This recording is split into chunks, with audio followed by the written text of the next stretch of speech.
Hello and welcome to episode 322 of the Unauthorized History of the Pacific War podcast. My name is Seth Barrett, historian and deputy director of the Mississippi Armed Forces Museum here at Camp Shelby. And with me, as always, is my good buddy, retired Navy Captain Bill Tody. And that's it. That's all I'm saying. How are you, Bill? That's all you're saying. How are you? I'm going to continue with this joke as long as I can, Sure, why not? I mean, we got comments on that today, I think, but We did. It's fine. We did. And well, with us again this week, and we're always glad to have him, is our old buddy, Dave Holland, who runs the fantastic Facebook page and YouTube channel, Guadalcanal Walking a Battlefield. How are you today, Dave? I'm doing well, guys, and thanks again for having me on. And I'm enjoying, and I'm going to speak about part 3. The one thing I will mention, I was actually listening to your Guam episode, I think 3 days ago. Oh, maybe last week. I was doing my daily walk, trying to stay fit. And I was listening to the Guam episode, which is very good, by the way. And you brought up a fella as a Marine company officer named Lew Wilson, who earned a Medal of Honor on Guam, which you told a good story about how he earned his medal, which is quite amazing.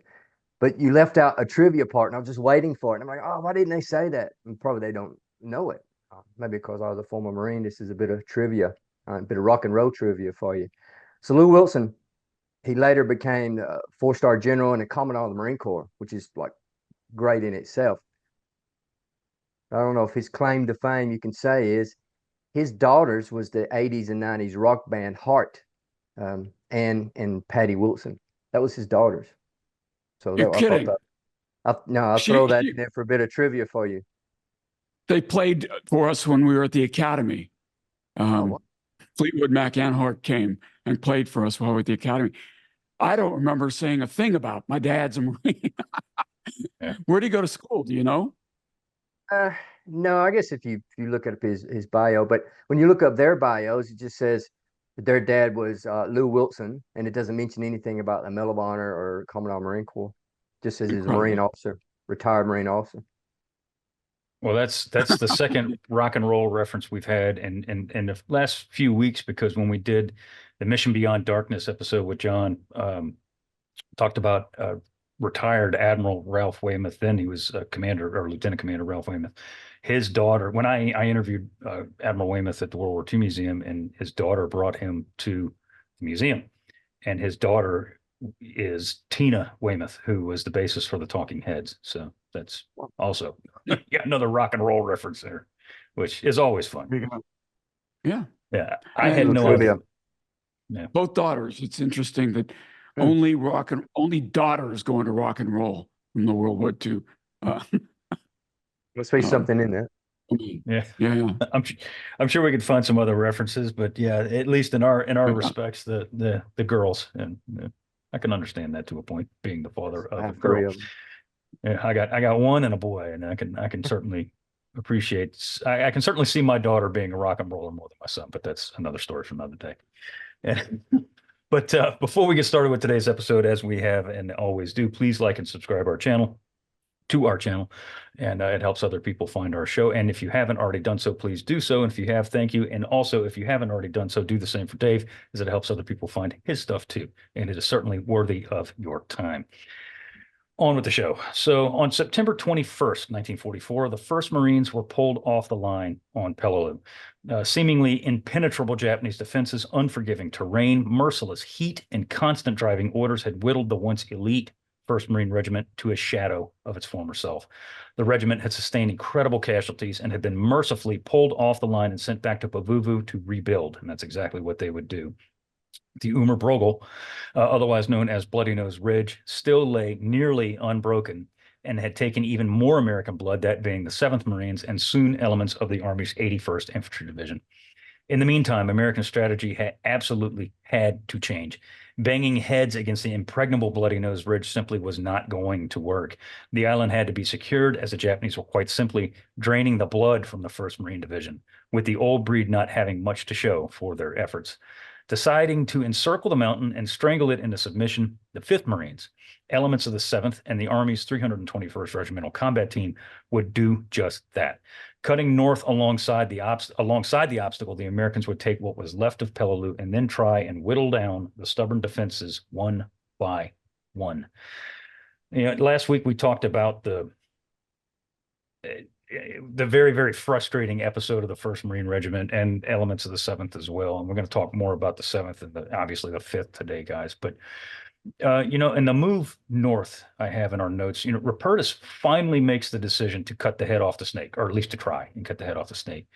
And, that sounds like an easy decision to make, but it apparently was not, because it took him a while to get to that aspect. But he eventually is like, okay, let's just strangle this sucker off and take as much of the island as we can and whittle these defenses down, which is a smart move to make.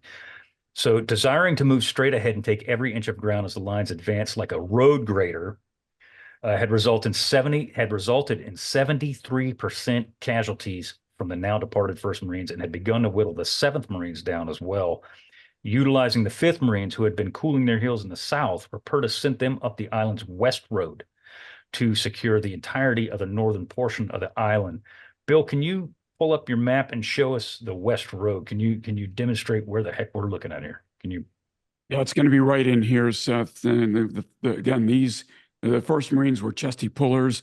They got the tar beat out of them, like you said, 73% casualties as they were working this area here, trying to get up there. And now these guys are going to be sent up the same road to try to cut off, basically encircle the Japanese who are tunneled into the mountains here. Yeah. If, Dave, if there was a weak point in the Japanese lines, or defense rather, of Peleliu, it would be the northern sector of the island, because most, as we all know, the Japanese, as you said last week, the Japanese were in Peleliu, not necessarily on Peleliu. But if there was a section of the island which they were on, it would be the northern section of the island. They send 3-5 up there to go eliminate these guys, don't they? They did, and if you remember, I don't know if you talked about it in episode 1, but the Japanese Navy and the Japanese Army. The Japanese Navy had built that massive complex in the northern part. That was the one that had I don't know how many stories down, and it was a very nice complex. And that was, I think, where Nakagawa's headquarters was originally. So 3-5 had to move through that area. So once again, they had their Shermans with them. And as a side note on those Shermans, and I don't know if you mentioned in episode 1 how the division only brought 2/3 of their Shermans due to shipping. We did not. No. Yeah, so they only had 2/3 of their Shermans, so they left 1/3 back at Pavuvu due to the shippings, because they had obviously some issues at Pavuvu with loading with the docks. They only had 2 docks at Pavuvu. So anyway, what Shermans they had, they used them to the greatest extent. And then later, when we discuss the Army, just remind me, and I'll talk about how these Shermans come in effect again, or what happened to these Shermans, and how Rupertus made another decision. It's a questionable decision. But 3-5 had moved fairly quickly across this ground, because you got to remember it was relatively flat ground north of the mountain. So it's not the Umabrogals to the west, so they can move quite quickly. And the majority of the resistance they encountered were in form of snipers, which I don't like to use that term, because I was a scout sniper with a scope, but just anybody that fires a round is considered a sniper. But they're not everybody was a sniper, but for the purpose we'll say sniper. Sorry, just sharpshooters. Yeah, a man with a rifle. Individual rifleman. Yes, but they're constantly harassed and killed Marines as they move through terrain. So the constant sniping become very infuriating for the Marines, because they didn't see where the shots come from.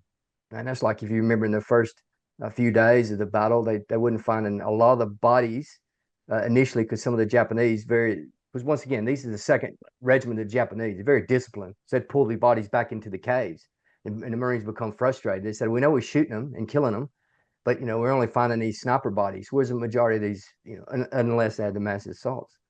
But I think you said we're going to focus a bit on K35 this week. Yeah. Because it's a good example of a typical rifle company, Peleliu. So I'll talk about one of the veterans of 3-5 was Sterling Mays. And this comes from his book. He said, quote, somebody would get hit before you heard the shot. You'd hear a thud and the guy would fall. Most of the time, we never saw where it came from. We would fire in a general direction, hope to God we hit something, unquote. But as the infantry advanced, Mace and his squad climbed aboard a Sherman for a free ride. So Mace, Jim McInerney, Jesse Goog, is that how you say his name? Would you know him? Yeah, Jesse Gooch. Yeah. Gooch, okay. And John Tekovich were all aboard the tank less than 5 minutes when Tekovich screamed, quote, "I'm hit. Oh God, I'm hit."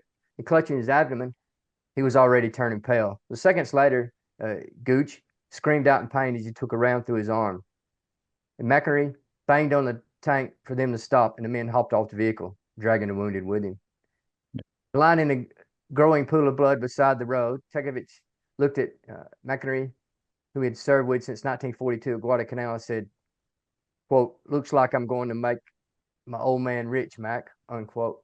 So I forgot, how much was the GI or insurance? 10,000 at the time? $10,000, yeah. Oh, Yeah, was it? 10,000. Less than that. Okay. No, 10 So grand. that's what he's referring to there when he says, "I want to make my old man rich." I don't know what it is. How much in today, Bill? Money? It's 200,000 when I retired. I suspect it's more than that now. Yes. So I don't know how much 10,000 would have been in 1944, but the corpsman took one look at him and realized there was nothing he could do. He had been shot through his intestines. By the time he stood up and removed him, Tekovich was dead. Yeah. Yeah, Jim McInerney, and you've probably seen his records, Dave, because he was as I said, he was a K-35 guy from the Canal, and he had he lived in Ocala, Florida, I think it was, when he passed away, or near there. He and Mace were buddies all the way through. They were both from Brooklyn, or Mace was from Queens, but they were both New Yorkers. And McInerney, like as I said, he was one of K-35's Guadalcanal veterans, and he'd been with Teskovich, like you'd said, since 1942. And Mace later said that, he looked at Teskovich, and McInerney started to lose it at that moment because he'd known him forever. And he said, quote, "This is why you don't make any effing friends," unquote. And he composed himself. He grabs his Thompson and he tells everybody, "Let's haul ass. Let's get moving." But that's one thing we haven't really talked about, that, Bill, too many times. And that, older units, and by older units, I'm talking about like First Marine Division guys who've been in theater for a long time. You had that core group of guys who were buddies, and as casualties are whittling the units down, specifically here at Peleliu, you get the new guys come in Vietnam. They call them the FNGs. Everybody knows what that means. And you often didn't make friends with these people because you were afraid they weren't going to be around very long. And that didn't start in Vietnam. It started here in World War II, and probably, frankly, even before that. But you often hear about that. Yeah, you often hear about that here.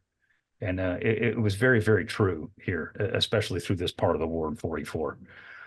Yeah, I don't want to make it sound, though, like the guys wouldn't help the new guys learn how to survive. I mean, they would. They didn't want to see them killed, but they wouldn't want to make friends with them, even as they helped them learn the ropes. I mean, because it was hard losing friend after friend after friend. And so just don't get close. I don't want to know who you are. I don't want to know about your girlfriend. I don't want to know about where you grew up. I don't want to know any of that stuff. Just do this, don't do that, so you can stay alive. I mean, Dave, would you characterize it differently? Oh, that's correct. And plus also you have the whole thing about you're the new guy, you're the boot. Even though I've been in the Marine Corps a year or two, you're the boot, so you got to know your place. I mean, I think that came in effect too a bit, but obviously in combat, they tended to, obviously they needed to rely on each other, so they took these guys under their wings and taught them as best they could because they had to work as a team. But yeah, you had that pecking order, and plus the whole thing about the emotions. They didn't want to get close to anyone. Yeah, and we're going to see that theme, that recurring, and I bring that up, and in the notes I put that at the front end of this episode because you're going to see that theme throughout this episode here, and it's not just K-35, but in a large part it is, and if you know the story, you know why. But so the remainder of the move north was relatively uneventful, with the exception of the ever-present, individual riflemen, we'll call them. We call them snipers. We'll just for the purposes, we'll call them snipers. I'm over it. I'm off my soapbox. I'm over it now. Okay. I've spit the dummy, as Australians say. I've just spit the dummy, and now I'm back okay now. Fair enough. Dummy's a pacifier too, by the way. K-35 did not suffer any more casualties moving in the move north. As the 5th Marines continued the advance north, the 7th Marines and the aforementioned 321st Regimental Combat Team continued to put pressure on the area of the Five Sisters around the Umerbrogel. The lines around Bloody Nose Ridge were static, and I do mean static, like they did not move, and if they did, they only moved yards at a time. Neither side making any real advances. The main push for the Americans was with the 5th Marines in the north. The 5th had possession of Peleliu's northern shore by September 27th, essentially encircling the Umerbrogel. But Bill, the 5th Marines go off, and we talked about this just very, very briefly, I think in episode 1, because it's an island that's hard to pronounce. It's called pronounced Ngesebus. But they do kind of like a side landing, if you will, from Ngesebus. See, I can't even say it. Ngesebus. Tell us about that. Yeah, the Japanese had landed a sizable amount of troops on this neighboring Ngesebus island. And, in fact, I can bring that up and show you where it is. It's right up here. There's an airfield there. And, so that's, you remember when landed on, let's see, Tinian, we jumped off of Saipan and went to Tinian. Or do I have that backwards? But this is different. Right. We're not on this island here in Ngesebus. So they've been taking artillery fire from the small island the Marines had as they moved north.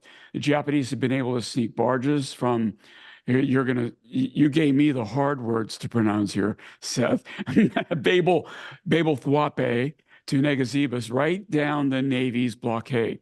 Many of the barges had been sunk by the Navy, but many had slipped through. So Rupertus knew that the threat to the north must be eliminated and decided to send 3rd Regiment, 3rd Battalion, 5th Marines to Ngesebus via LVTs, and a narrow causeway to do that very thing. So by September 28th, 3-5 had suffered lightly compared to the rest of the division. While 300 casualties was nothing light compared to the other battalions and regiments, 3-5 had done okay. Fearing another hot landing like D-Day had been, 3-5 prepared for the worst in Ngesebus. So supported by tanks, naval gunfire, and corsairs from VMF 114, already flying from Peleliu's airfield, and we talked about that last week, basically take off, boom, drop their napalm, land, and then do it over, rinse and repeat. 3-5 made their assault amidst virtually no enemy resistance. 3-5 advanced quickly up Ngesebus until they ran into entrenched Japanese who had buried themselves inside the ridges and pillboxes of the island, Seth. So, they thought it was going to be tough. It started okay, and then it got tough again. Yeah, it's no surprise here that the Japanese aren't going to give this little island up easily. And the reason we talk about Ngesebus is not just because it's part of the Peleliu operation, but because 3-5, specifically K Company, 3rd Battalion, 5th, is part of this operation. And as we've said before, we knew a lot of guys in that company specifically. Of course, that's Gene Sledge's company. His mortar platoon was under the command of my old buddy R.V. Bergen, and they're moving towards a large concrete pillbox. And this is portrayed in the Pacific, the miniseries, but it's accurate. And the way it happens is actually a little more dramatic than it was portrayed in the show. They're taking fire from this emplacement. The Marines had silenced the occupants with rifle and grenade fire, or so they thought. And this is not uncommon either. They knock out a pillbox and boom, the thing comes back to life. These guys, the Marines, Sledge being one, are taking a breather on top of this pillbox. They're literally sitting on the top of the thing when Sledge hears voices inside the pillbox that are speaking, obviously, Japanese. Bergen opens fire through one of the vision slits while Vincent Santos, who was from San Antonio and retired out in Palos Verdes, California, began dropping grenades down one of the air vent pipes on top of the pillbox. He drops over a half dozen grenades down the pipes, and Santos could hear muffled explosions beneath him as these grenades are going off inside this pillbox. Santos and Sledge questioned whether the occupants were all dead and soon got their answer when 2 Japanese grenades came rolling out of the seeming impregnable pillbox. And we'll get to why this thing is impregnable here in just a minute. Bergen yelled to get the hell away from the pillboxes. It was clearly occupied by more Japanese than the 4 Marines who were on top of it. As Bergen and the rest pulled back, 3 Japanese darted from the pillbox only to be cut down. Still, There was chattering inside the pillbox, and Bergen went looking for help. At this point, he finds a guy named Charlie Red Womack. Red Womack was from Macomb, Mississippi. He was a flamethrower man that was attached to K Company 3rd Battalion 5th. He earned his nickname because he had this, I mean, like Ronald McDonald red flaming beard. Guys said that he looked like a Viking as opposed to a Marine because he's just this fearsome looking dude. And he was a big old boy too. He says Bergen goes up to Womack and says, "Hey, we need the flamethrower." And Womack just tells him, says, quote, "Just tell me where to shoot and I'll get it done," unquote. Bergen goes and he hails a Sherman and directs it towards the pillbox. Sensing their doom, apparently probably hearing the Sherman roll up, the Japanese, several of them, start running out of the pillbox and are cut down by the Marines. Still, fire is coming from this pillbox. The Sherman turns at 75 on the pillbox and pumps 3 rounds into it. And I'm talking like point blank range. They're probably less than 50 feet from this thing, and they're pumping 75s into this pillbox. Amazingly, even after taking 3 75mm rounds point blank, fire still came from this damn thing. Bergen yells at Womack to come up and bring up the flamethrower while he told his squad to shoot at anything that moves. Red crawls to within 15 feet of the pillbox and lights it up. He said screams could be heard from within the pillbox as it became engulfed in flames. 3 more Japanese ran from the pillbox and were killed by Bergen's squad. Finally, the pillbox is silent. By the end of the day, Ngesebus has been captured over 90% of the, I should say over 90% of the islands in 3-5's hands. And by midday on the second day, the remaining 10% was in their hands. But back to the pillbox. You know, when we talked about Batio, we talked about the concrete and log emplacements and different things that are all over Batio. And there aren't too many coconut log emplacements here on Peleliu or Ngesebus. Is more concrete than anything else. When Bergen and I think Santos go into the pillbox after everything dies down, there were over like 14 dead bodies inside of this thing. And that's not counting the guys who'd run out at various times. And it was like interlocking walls. So when they would pop a grenade in there and that grenade would go off and kill those guys in that section, it would only kill the guys in that section. And this thing was like a beehive, like a honeycomb. And it was all, you know, proportioned out in different ways to do that very thing, to absorb continuous American assaults. So the reason I'm saying this is that the defenses on the Peleliu area that Nakagawa had prepared were ingenious. And it's not just the Umabrogel, but it's the concrete defenses as well that are just these incredibly impregnable, tough nuts to crack. And Dave and Bill, we're going to see this as the Pacific War goes on, that a lot more of these concrete emplacements start sprouting up. And Dave, you know about Iwo, having been there, that a lot of these same kind of things are at Iwo Jima too. Oh, yes. And once again, I don't know when this particular blockhouse was built, because I think we discussed before that the Japanese had been building these defenses up in Peleliu pre-war. So I don't know if this was a pre-war when they built. But just Ngesebus real quick. It was reported it was one of the most perfectly designed amphibious assaults. It was very well planned. In fact, Rupertus and the rest of the division CP and correspondence, he invited them all up and some of the Navy guys to watch it. That's one they did. The Assistant Division Commander Smith thought it was a bit strange, but yeah, they went up and watched the whole thing. I think he mentioned, once again, I go back to your Guam episode.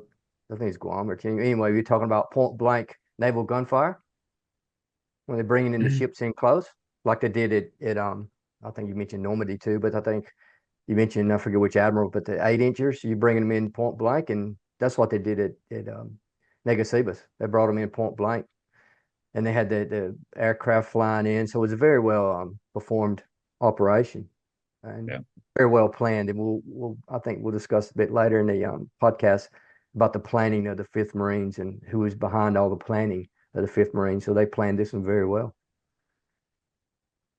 It was a very well executed mission. And again, Bill, if you pull up the map, I honestly have no idea how big Ngesebus was. It's obviously smaller than Peleliu, but it's not a small little piece of ground. 2,000 yards.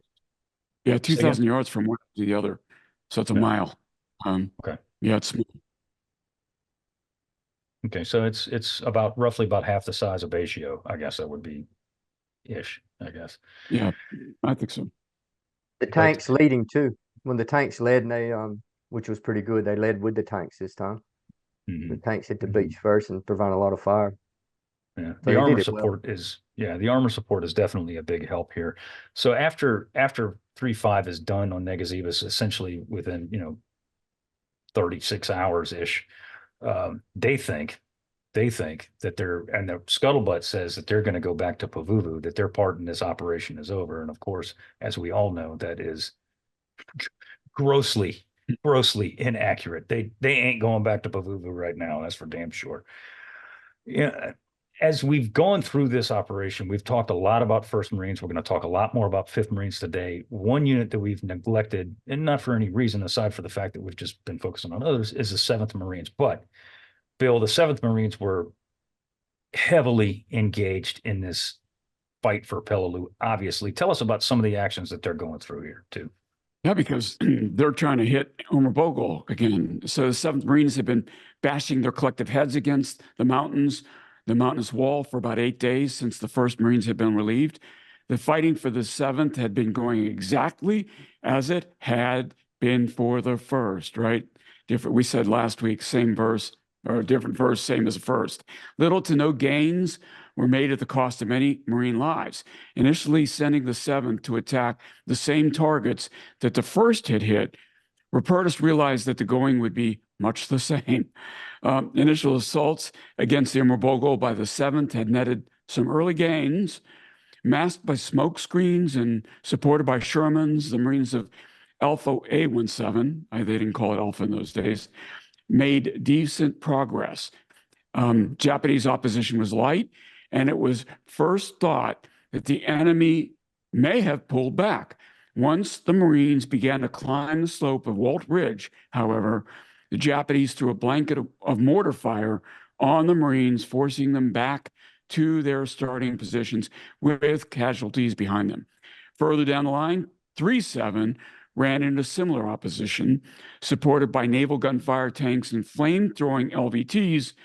The Marines made gains in hundreds of yards by 0918. Gains of over 100 yards were something to celebrate on Peleliu at this stage.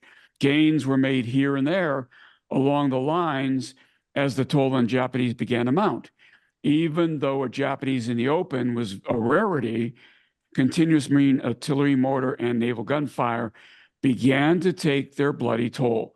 At one point, B-27 advanced to within 100 yards of Colonel Nakagawa's headquarters.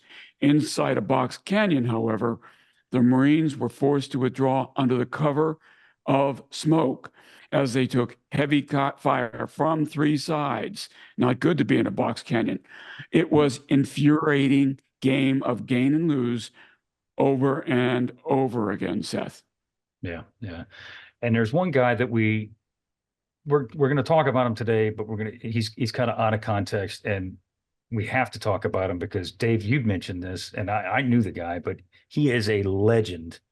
Unfortunately, he's deceased now, as most of these fantastic human beings are, and that is one 210-pound Arthur J. Jackson.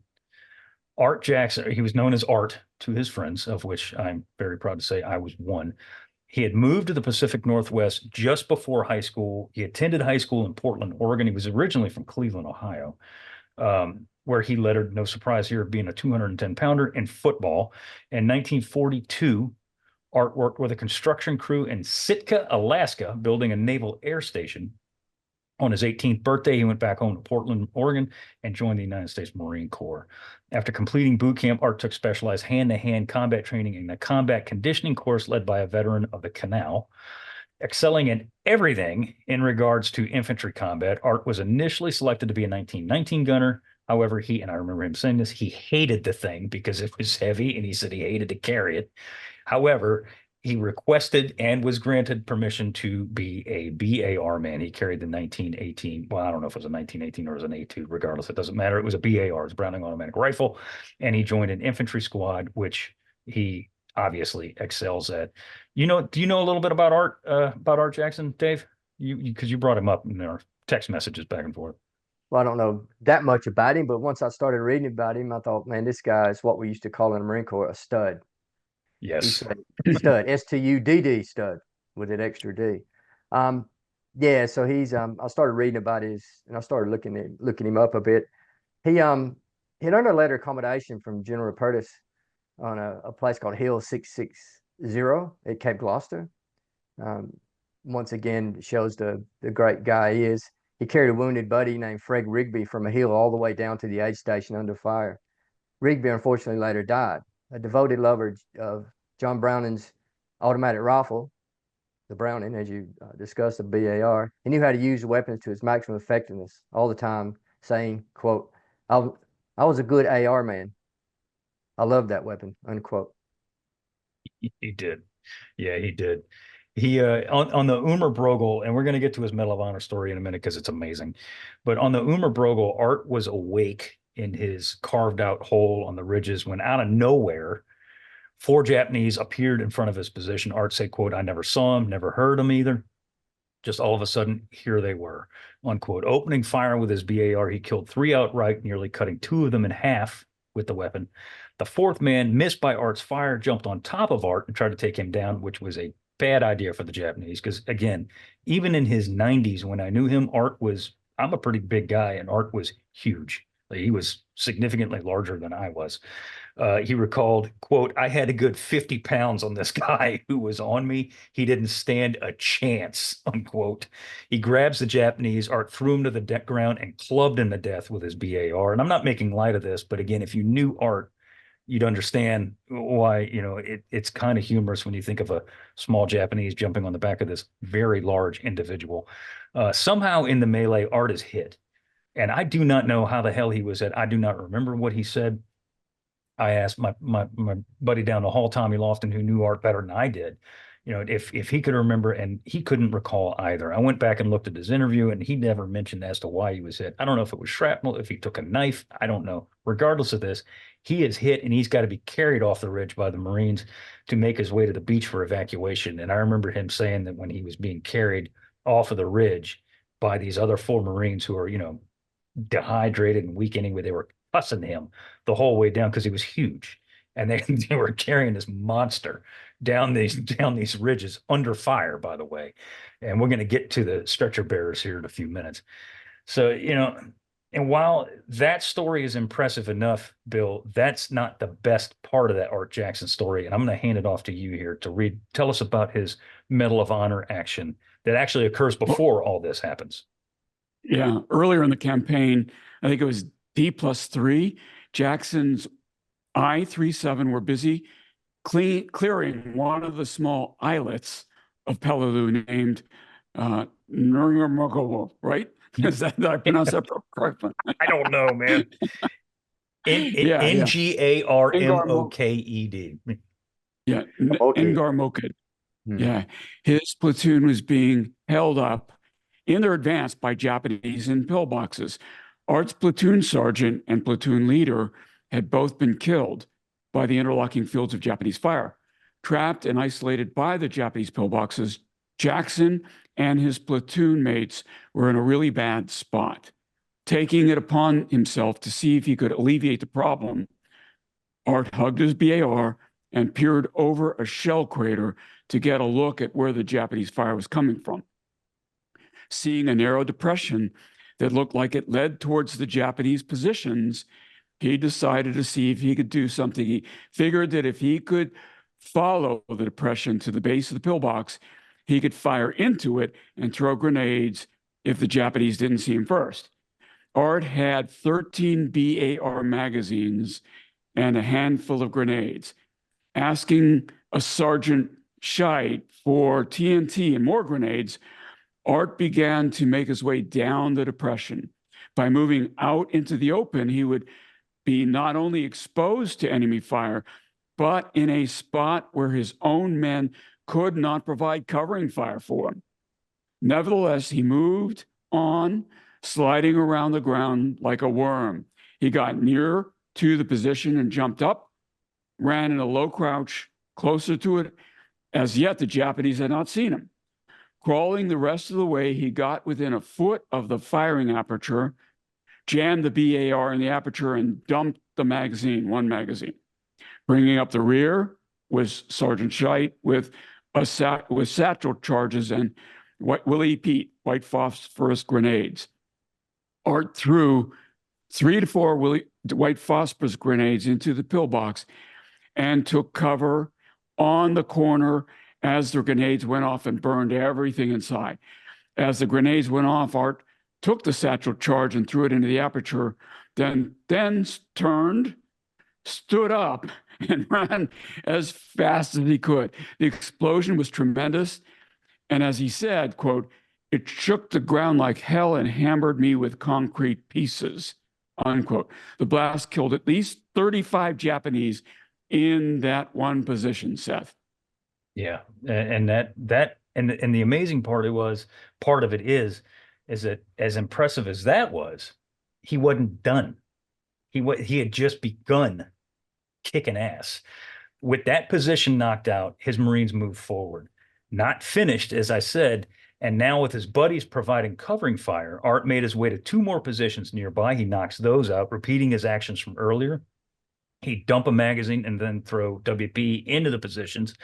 Art repeated these actions a total of 11 more times by himself, officially credited with knocking out 12 enemy pillboxes single-handedly and killing well over 100 Japanese. Art was recommended for and later obviously receives the Blue Ribbon. He gets the Medal of Honor, rightfully so. He was one of only 3 living recipients from Peleliu, Ev Pope being one and Carlton Rao being the other. A total of 7 Marines were awarded the Medal of Honor on Peleliu. Art later said, quote, "When it was over, I just hit the ground. I was so damn tired. All I wanted to do was sleep. I was no damn hero. I was just a good Marine, and I did what any good Marine would do if given the chance," unquote. And yes, he was. Very, very cool guy. One of the great honors of my life was to know Art Jackson. He was, and his wife, Miss Sally. They were just incredible, incredible people. Very humble guy till his dying day. Just a very, very nice big teddy bear, but not a guy you'd want to piss off. I assure you. I assure you. Dave, give us a situation report at the end of September on Peleliu. What is it looking like? You know, we've gone through these individual actions and we've talked about companies and Art Jackson and Gene Sledge, but give us the 40,000-foot view of Peleliu at the end of September. What are we looking at? So yeah, this is roughly what, 2 weeks after the invasion. So after the 3-5 went to Ngesebus. You want to say that, right? Ngesebus. Ngesebus one time. I think 4 or 5 people would say it different ways. So the men of 3-5 had their eyes on Pavuvu, like you mentioned, believing that their time on Peleliu was up. So you could see how they seen that because the first Marines had, I don't know if they'd left at this stage or they're back at the beach. Gone.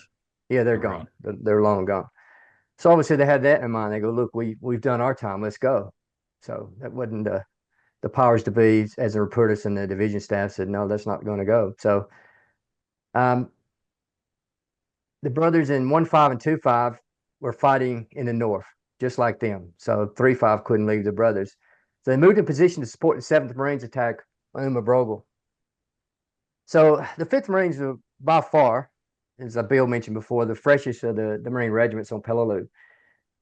At that stage, it had suffered 30% casualty rate since D-Day.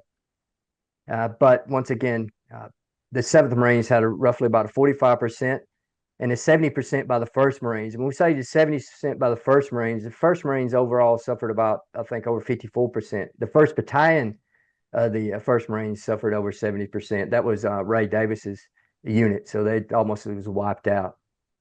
But Rupertus had his fresh regiment, so if you could call it fresh. And he's going to use the 5th Marines. Once again, he's not holding out. He don't want the Army in there. He's still using these Marines, using up the Marines, so to speak, and continue to put pressure on the Japanese entrenched in the ridges. Once again, what the Umabrogel ridges I read where it was a good description, a complex cave and ridge fortress suitable for fanatic and suicidal defense. So this is what these guys had to face. Now, casualties. We're talking about percentages of casualties. By September the 30th, so roughly 15 days after D-Day, 2 weeks, the 1st MARDF had suffered 5,044 casualties, of which some 843 were KIA. A further 356 were missing and presumed KIA.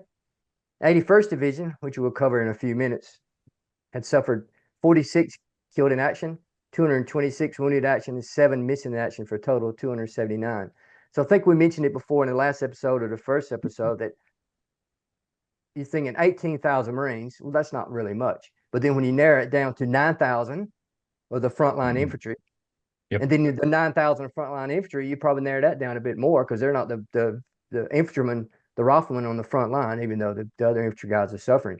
So if you hear a unit has taken 3,000 to 4,000 casualties, that's generally in the infantry. So that's basically almost decimated that unit. They're ineffective.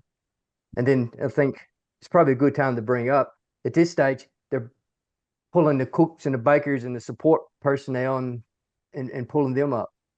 And I'll bring a quote. This is from Bill Ross's Peleliu. I'll bring a quote about Major Joseph E. Buckley, the 7th Marines Weapons Company CEO, his own way of handling the visitors, because some of these guys were coming up, these support personnel were coming up to visit, so to get souvenirs or whatever, to have a peek in the front line. Any men found in his area without good reason was properly seized, handed rifles, and placed in the line. Quote, if they behave themselves, I notify their unit commanders of their whereabouts and present employment, unquote. He said, otherwise, I didn't bother, and they were carried on AWOL as long as I choose to hold them. But saying that, some of the guys, once again, like the air crews, some of those guys just came up to help out the Marines, either stretcher bearers or grab the rifle, because they knew their brothers in the infantry was doing it tough. So they helped out too. But some of these guys that wanted to come up, they were kind of drafted or conscripted very quickly and thrown in these rifle companies because they needed everybody they can. Remember the famous line with Puller when he said, I need replacements. He said, you got 18,000 guys sitting on the beach behind me. And I think it was O. Smith, the assistant division commander, says, well, they're not trained infantry. He goes, send them to me, and by the end of the day, they'll be trained infantry. They just needed people. Every Marine is a rifleman. It sounds good on paper, but sometimes in reality, that's not the case. So we don't know at this stage, at the end of September, the exact Japanese casualties were not and could not be calculated, and obviously it probably never will be calculated. They're merely assumed or quietly simply guessed at. It's estimated as many as 9,000 Japanese have been killed thus far in the campaign.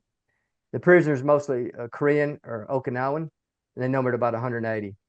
American intelligence guessed there was roughly 2,500 Japanese remaining on Peleliu, all holed up in these ridges, now called the Umabrogal Pocket.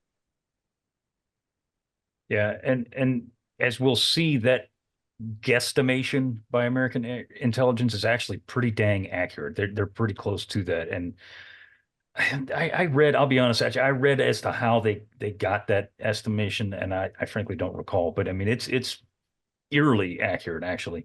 The Umabrogal Pocket that you were referring to, Dave, measured some 1,900 yards on the eastern side and 1,200 yards on the western side. That does not sound big, but when you're measuring your advances within feet, that is almost, seems like an insurmountable object. Average width of the Umabrogal Pocket was 550 yards at this time. And while, as I said, it doesn't sound large, every nook and cranny in that area is infested with Japanese, and it is, who are dug in and well supplied. And I mean well supplied. Unlike, and this is important to note, and Bill, we've talked about this ad nauseum in every single Pacific battle we have talked about that occurs on land.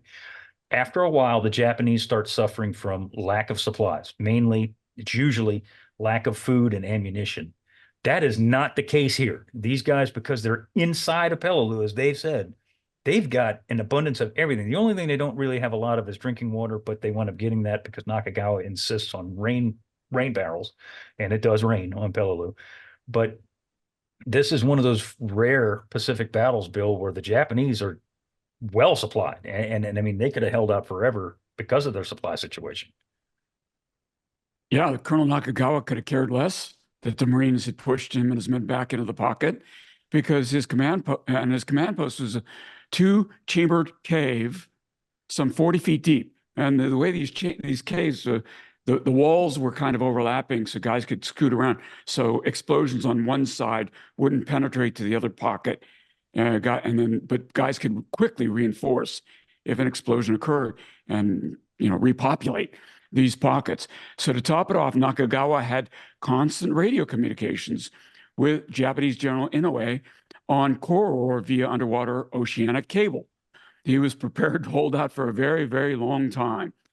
So progress had been made by the 7th Marines, albeit slowly, since their introduction to the ridges.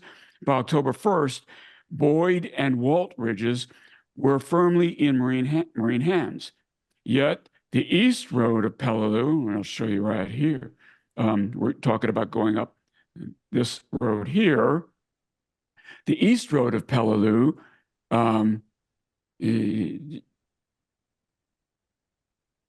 was still not completely clear of enemy fire.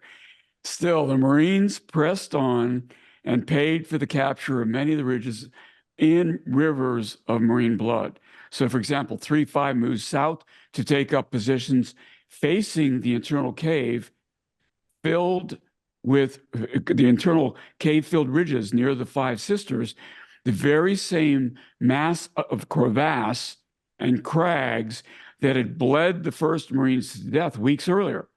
As the Marines moved into position in the ridges, snipers, riflemen constantly harassed them. Any form of movement drew enemy fire, and if someone exposed themselves for more than a second, it would draw fire. And that fire was usually very accurate, Seth. Yeah, my old buddy Sterling Mace, who was also a BAR man in K-35, he told the story about one time his best buddy in K Company 3rd Battalion 5th was a guy named Seymour Cy Levy. Cy Levy and Mace were thick as thieves. They were, Batman and Robin. Wherever one was, the other one wasn't far behind. And it goes back to their early days together when they joined the Corps within weeks of one another. Levy on Ngesebus, I think it was Ngesebus, he got hit in the chin. Like he took like shrapnel or something and it gouged out part of his chin.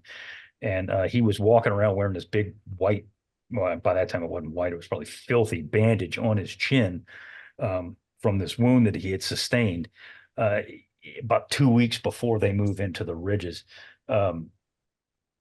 Sterl said that Levy was a guy who always had a joke. He was a smartass. Like he always would make fun of something that somebody said. He was, irrepressible kind of a guy. And he said that after he got that wound in his chin, that something in him changed. Like he was very sullen. He was very moody. He was depressed. He was done. He'd had his fair share of combat. And he was worried about him. He was worried about the fact that, he wasn't his normal self. But as Sterl said, he attributed that to just the sheer exhaustion that all these guys are suffering. Mace is up on the ridge and he's laying behind a rock and he hears a single rifle shot. Boom. And he doesn't give it a second thought. He says it made him jump, but he really didn't think anything about it because it was going on all the time. After a few minutes, his squad is given word to move out. He immediately looks for his buddy and he couldn't find him. And he asked another Marine, he says, "Where's Levy?" And the Marine turned away without saying anything. And then he turns around and he says, "Nobody wanted to tell you. He got hit in the head. He never had a chance." And this is a recurring theme here, and again, I said this at the beginning of the episode, is the loss of friends. These guys had known each other for a very long time, and now they're starting to just disappear. Sterl was absolutely shocked. He was absolutely dumbfounded. It was then that he realized that the shot he had heard was the one that more than likely had killed his best friend. Usually composed, he broke down only to be comforted by his platoon sergeant, Jim McHenry, who had self been broken down just a couple of days before. McHenry said, quote, he was referring to Levy, said, quote, he was antsy as hell. I kept warning him to stay down and he just couldn't. He wouldn't listen. The longer we sat there, the more impatient he got. Finally, he said, quote, I'm sick and tired of this shit. And he stood up, popped his head up, and they nailed him before he could bat an eye, unquote. And the sad part about this is, but it's beautiful at the same time. Not that Levy's dead, but why he wound up getting killed is because the wound that he had taken in his chin, it was what they called $1 million wound. Like he could have gone home, or at the very least, they could have gone to Pavuvu. and he should have gone to Pavuvu. And as a matter of fact, he was in an aid station getting ready to go back to Pavuvu, and Levy couldn't leave his brothers. He went AWOL from the aid station and went back up on the line, back to K Company, and fought with his buddies. So the shot that killed him never should have killed him, because he should have been, as I said, at the very least, back on Pavuvu. And he said that Mace said that is what bothered him more than anything else, is that he never should have been there. He should have been back home. And unfortunately, he wasn't. He felt more of a dedication to his fellow Marines, and they were his family, and he wanted to be with his family. And Seymour Levy was only 17 years old when he was killed. 17. It's amazing. So yeah, it doesn't get any easier either as it goes along. So Dave, 5th Marines, along with the 7th Marines, they're keeping the pressure on the ridges, specifically around Five Sisters and the East Road. Tell us about what's going on up around there. So over a period of days, beginning around October the 3rd, 3-5 put men mortar fire along with the 11th Marine 75 millimeter. These are the howitzers into the Five Sisters. The 11th Marines have been pounding the air for a period of weeks, absolutely smothering the tortured ground with artillery fire, sorry, old habits. How many casualties inflicted on the Japanese were unknown, because at the end it didn't matter. So Seth, at this stage, are they bringing the 75s into direct fire at this stage? I know they did earlier with Yeah, so I don't know. The fire you're referring to here, no, it is not direct fire. This is, straight up regular old-fashioned artillery fire. I know exactly what you're referring to, but at this stage, I don't believe they were. I don't think they're lugging those pieces up to the top yet, but I could be wrong. 155. I think they first used it was it 3-5? It was the 5th Marines that used it at Radar Hill when they were coming down, and they brought up a 155, and they said, we're going to fire directly into the cave mouth of 155s, and they brought the 155s 300 yards away. So I don't know if any of your listeners or viewers knows about a 155 millimeter gun, but firing it from 300 yards away, point blank. Imagine firing a rifle, shooting at a wall about 3 feet away. You're going to get something called backsplash sometimes firing at say, for example, a concrete wall. And that's what these guys are doing. These artillery men of the 11th Marines that sandbagged this 155, and they were getting shrapnel back on the sandbags. But they were actually working direct fire. Once again, the Marine casualties throughout this whole campaign was high. And yet, again, as any advance becomes stalled in any ground game was lost to the Japanese counterattacks, because I keep saying Nakagawa and his reinforced 2nd Regiment, Manchurian veterans, these guys were top rated. I mean, a lot of times we say, it's a crack unit or it's an elite unit. These guys were. These guys were very efficient, very fanatical. They're Japanese infantrymen under a very, very capable Colonel Nakagawa. And they were determined to, they had their suicide and fanatical place to die, and they had it's like the devil built it for them, Umabrogel, and they were going to use it. So at this point of battle, you've seen a lot of the references. They've mentioned it's starting to turn into siege. And we'll see later they use siege-like medieval tactics with saps and things like that. Rupertus, the division commander, failed to see that and continued to execute head-on attacks by his Marines. He still thought, we're almost there, keep pushing. And they continue to be cut down in droves. So I think there's a bit about Gene Sledge. I think he comes in play here, doesn't he? Seth? He does. He does. Yeah. He's a mortarman. So Sledge is not often on the front lines. And by that, I mean, by front lines, I'm talking about eyeball to eyeball. I mean, he did see his fair share of close combat for sure. But more often than not, as a mortarman, he's not going to be up on the front lines. And this is not, uncommon here. When the infantry would reach their objectives, and he's dropping fire, not just him, his mortar squad is dropping fire from the Marines as they're trying to advance. When they reach their objectives, or in some cases when they have to pull back from their objectives, the mortars had stopped firing, and the mortar men and not always, but usually the mortarmen would act as stretcher bearers. And I want to talk about this because there's a lot of famous footage of stretcher bearers on Peleliu getting shot by the Japanese. In the brutal type of warfare that was being fought by the United States and Japan, stretcher bearers, medics, corpsmen were all ripe targets for the Japanese and for the Americans, by the way, just going to say. They were easy prey, as it generally took 4 men to carry 1 guy on a stretcher. Not all the time, but usually it took 4 guys to carry 1 man down from the ridges on a stretcher.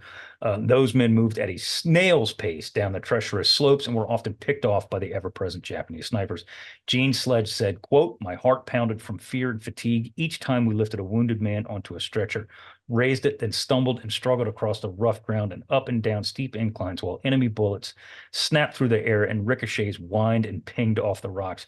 Frequently, enemy mortars added their shells in an effort to stop us," unquote.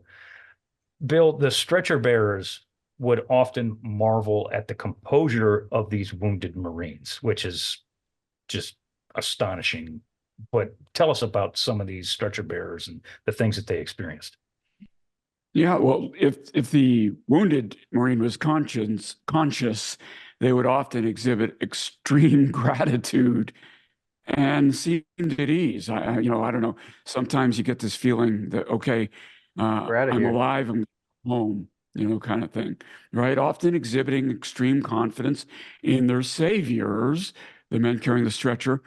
The wounded men seemed to show no fear that they would be harmed anymore once they were under evacuation of the stretcher bearers. That being said, far too often the wounded were indeed harmed further by the Japanese in the often slow process of evacuation. Wounded were often killed on the way down. But through the confusion and chaos of evacuating the wounded, the stretcher bearers didn't realize that the wounded had been killed until they reached their end goal, relatively safe spot where they could take a look at them, see how they're doing. Casualties continued to mount over the next several days, with 5th Marines beginning to resemble the 1st Marines in terms of lack of men. Again, little to no ground had been gained. And what ground had been gained was sickeningly small. And it wasn't for lack of effort on the grunts' part. Never ceasing to follow orders, the men trudged up the hills, into the valleys, and awaited their fates. It was heartbreaking. So 2-7 and 3-7 had been relentlessly attacking the pocket for weeks, as had 3-5 for little return. So Seth, what happens here? Yeah, it's again, second verse, same as the first. Waltz Ridge, Boyd Ridge, and the surrounding areas has been captured and held, but the momentum, and Chesty Puller was one who was all about momentum, but he's gone now. But still, this is a Marine thing, it's momentum. The momentum of recent successes was almost impossible to maintain. In one instance, L Company 3rd Battalion 7th attacked Hill 120, and the results of the attack were much the same as others. When L Company came down from the ridge, only 11 men walked down from the original 48 who attacked. Think about this for a second, and I got this in the notes. The numbers are shocking when you look at it in detail here. A Marine Rifle Company who numbered 235 men on D-Day now only had 48 in their ranks with which to launch an attack. After the attack, only 11 were left, and 6 of these guys were wounded. So these units are literally being wiped out to a man. And I mean, we've never, in all the battles we've talked about, even Tarawa, this does not happen to this degree. I mean, this is an absolute just bloodletting here. There are entire Marine units that are being wiped out to a man. And it's incredible. And it's, this is why we did 3 episodes on Peleliu, is because people don't know this, because it's surrounded, Peleliu is surrounded by Forager, and then after Forager, obviously you got Peleliu, but in between all this, you've got the Philippines. So it gets lost in the shuffle, but it is an absolutely heartbreaking episode in World War II history. And, so yes, go ahead, Bill. If I could jump in here, there's a principle of war called economy of force. And you're making a superb point, but economy of force is you need to preserve your troops for the things that really matter. And here we are on Peleliu. It is not an end objective. We've talked about earlier about the decision to go into it. Imagine what we could have done with these Marines down the road, whether even Philippines. I mean, that's, won't talk about Marines in the Philippines, but I mean, later Iwo Jima and places like that. So as you talk about this, you need to think about it from an economy of force standpoint. And boy, did we violate that principle of war, Seth. Yeah, it's terrible. It's absolutely terrible. And Dave, it's not like, we've talked about the Marines making these assaults or advances or lack thereof. And it's not like they lacked support. We haven't really talked a whole lot about it, but these guys had consistent support. It was just that the nut was that tough to crack. But tell us about some of the support. By that I mean artillery and air support here. Yeah, so basically, and you're an artillery guy too, Dave. No, I'm an infantry guy. But didn't you do artillery at one point? No, I called artillery in. Oh, okay. I'm not a cannon cocker. They call them cannon cockers. Very, very important branch, by the way. My bad. I'm just kidding. Cannon cocker means as in cock the cannon. So I don't want people to think otherwise or other things. Anyway, we'll get back on track. Yeah. So once again, the support for attacks. That's one of the things you read about Puller and his distractors say in this battle that he doesn't know supporting arms, and he didn't use supporting arms like we'll see the 5th Marines did. But to give him a bit of credit, at the time he used what supporting arms he had. Because remember, a lot of this, Marine Air wasn't really there. The Marine artillery hadn't really landed that hard. So some of the stuff we see they're using supporting arms now wasn't available for the 1st Marine. And the thing about Puller, if you look at his history, is battalion commander on Guadalcanal. Then he led 2 battalions on Cape Gloucester. He used supporting arms. He was one of the first ones to use supporting arms.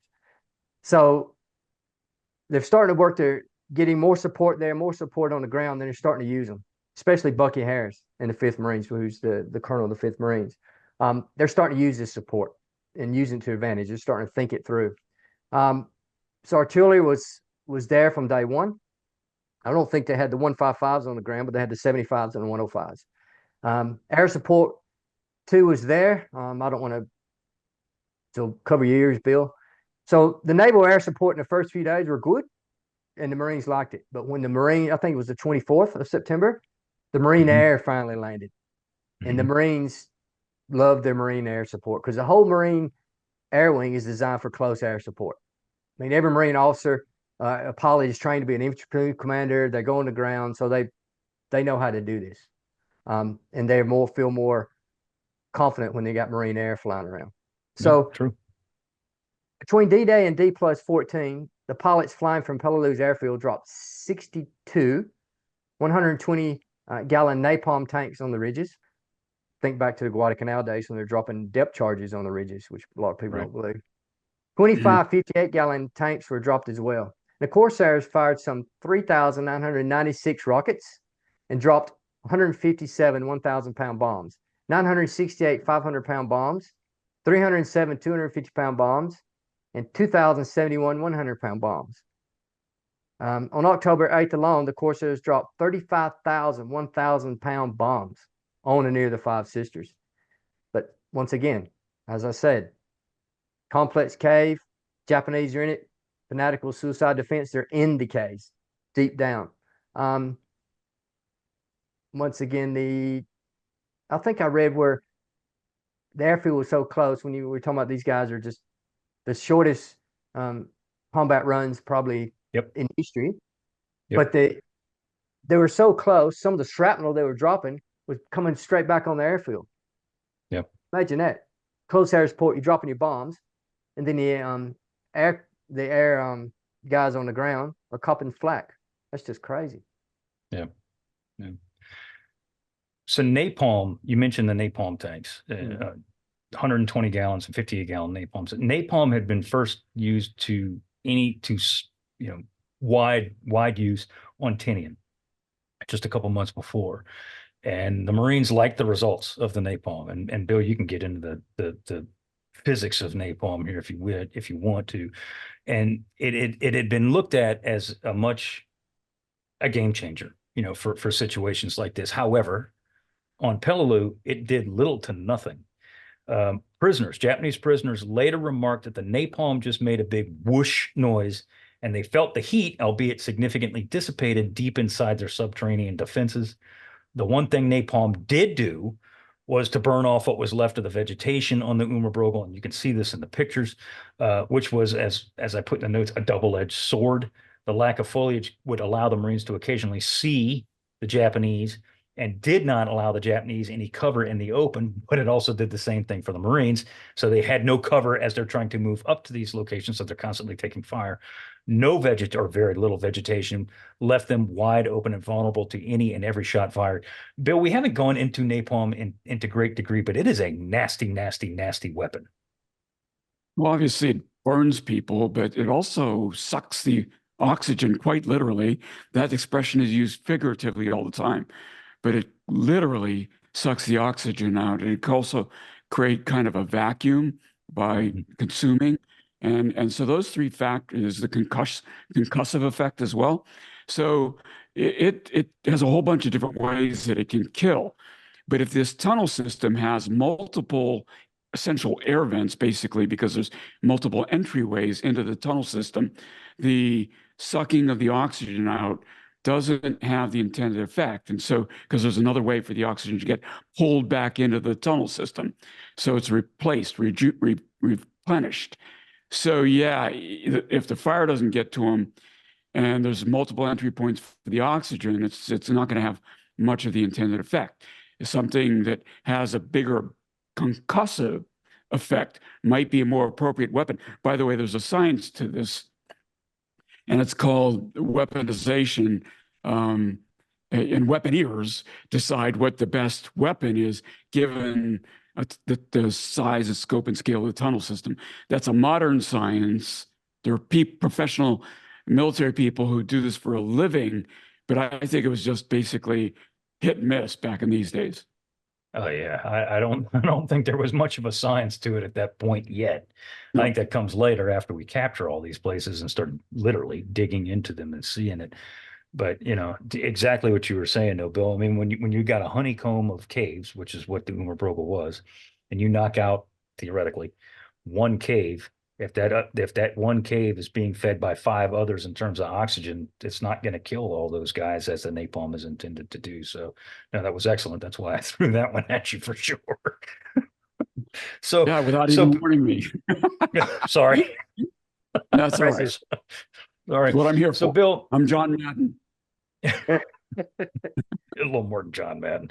So, Bill, tell us about by October 6th, and we're jumping a few weeks ahead because, I mean, just so everybody understands, every day mostly is like the day before on Peleliu. And Dave, you and I talked about this via text late last week, is that, we got to kind of skip around to some things because it's just the same thing. It's infuriating.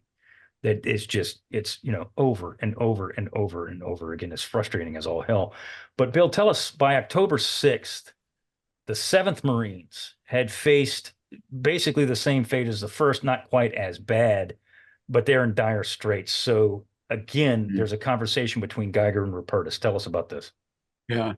And part of the story further down was covered in a very gripping manner in the miniseries The Pacific, but we're going to start here. By October 6th, the 7th Marines faced nearly the same fate as the 1st, albeit not as bad. The 7th were in dire straits. Like he had done before, General Geiger told Rupertus that the 7th was finished, just like he had to do with the 1st. Again, the day before, as before, Rupertus ignored the Corps commander's not so subtle suggestion, saying, give them a little more time. They'll take the pocket and the battle will be over. So apparently Rupertus thought these were invitations, not orders. Geiger just stared at Rupertus and repeated the fact that the 7th was done. By the end of the day, the 7th were being pulled off the ridges and replaced by what was left of the 5th. This is the last regiment standing. Rupertus' prediction at Peleliu being a quick operation was now a sick joke, and everyone knew it. Bill. The sad thing was that he did not seem to know how to deal with the problem at hand. Dave, were you going to jump in here? I'm going to say it's turned into a sick joke. I was reading where a common joke at the time for the Marines, they said, look, would you rather prefer 2 weeks leave or Rupertus' 3-day pass? Which one would you like to have? 2 weeks leave or Rupertus' 3-day pass. So, once again, that's just, dark humor of the Marines under combat. Yeah. Marines are no further black humor, as you know, Dave. Yeah, so here we have Lieutenant Colonel Deacon, who's the division personnel officer, what we would call now the G1. He recounted at one point, Rupertus was sitting at on his bunk, with his head in his hands, muttering, "This thing has just about got me beat." Bucky Harris of the 5th Marines recalled how he walked in on Rupertus in tears. The general told the 5th Marine CO, "Harris, I'm at the end of my rope. 2 of my regiments are in ruins. You seem to know what to do and get it done. I'm going to turn over to you everything we have left. This is strictly between us." Now, what rank was Harris again? Colonel. At this point? Colonel, regimental colonel, Colonel, 5th Marine. right. So here's General Rupertus, the division commander. He's ready to turn over his division to a colonel. This is strictly between us. The reason it's strictly between us is he doesn't want to lose face for doing this, Seth. Right. And of course, I mean, that obviously doesn't happen, but I mean, this is documented fact that Rupertus, and I'm not trying to bash the man. I mean, Peleliu's taken a toll on everybody. And this is just a further proof that, Rupertus does not make good decisions. I don't care anybody. He does not make good decisions, and he's pig-headed. But this is wearing the man down. Actually, it's not wearing him down. He is worn down. He's done too. He is. And this conversation with Bucky Harris is a thing. That this is not, this happened. And that just goes to show you that he was done. He needed to be pulled out of there. And Geiger at one point had thought about relieving Rupertus, and he didn't do that for multiple reasons. And frankly, he should have, long before this ever occurs. Dave, I know you wanted to say something about Bucky Harris. Yeah, so Bucky Harris, once again, Bucky Harris was, do you know much? I don't know if some of the viewers are probably, because this is kind of like, if you don't know deep into Marine Corps history or a bit about World War II Marine history, you really haven't probably heard about this guy yet until Peleliu. But Bucky Harris was, he was there from the beginning. So he was there. He was in Nicaragua. He got wounded in Nicaragua in the Banana Wars. He was a very smart fella. I mean, he went to all the good schools. He was known as like a good staff officer. He was an intelligence officer.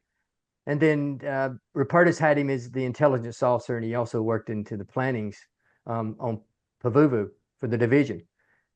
But they had an issue with the 5th Marine. I won't say his name, but the 5th Marine's commander before Peleliu. They had some issues with him, and he was relieved. So the only person they had at that stage, the best, most appropriate, was Bucky Harris. I think Vandegrift actually said, look, send Bucky Harris up. And Bucky Harris took over the 5th Marines. So he was a questionable. Okay, how's he going to go for the battle? Because you look at the other regimental commanders. You had H.H. Hannikin, 7th Marines. You had Puller, 1st Marines. But you had this kind of unknown Bucky Harris, which the guys did know him. I think he actually was Puller's XO at one stage for a short time on Guadalcanal. But Bucky Harris, he was a thinker. And he had a saying called, "Be lavish with ammunition and stingy with men's lives. And this is how I'm going to approach my attack on Peleliu." Kind of like how the Army did it, U.S. Army did it.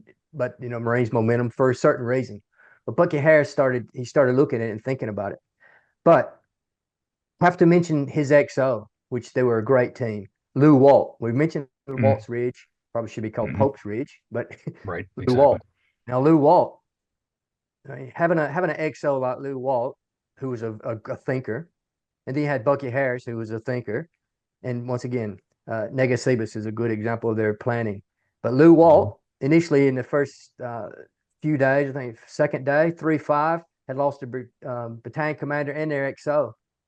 Lew Walt went up and took a charge of 3-5. And I'm thinking some of you listeners and viewers might remember when you talk about Lew Walt on Cape Gloucester, Walt's Ridge. Yep. He took over 3-5, earned a Navy Cross. He pushed that 37 millimeter up the ridge. Remember, and him and his guys. He was a protege of Edson, and he was trained by Puller. And when Puller was the one of the instructors at the command or the officer school, but he was mainly a protege, known as a protege of Edson. So he had Edson's qualities. So he was a thinker and he was a combat officer.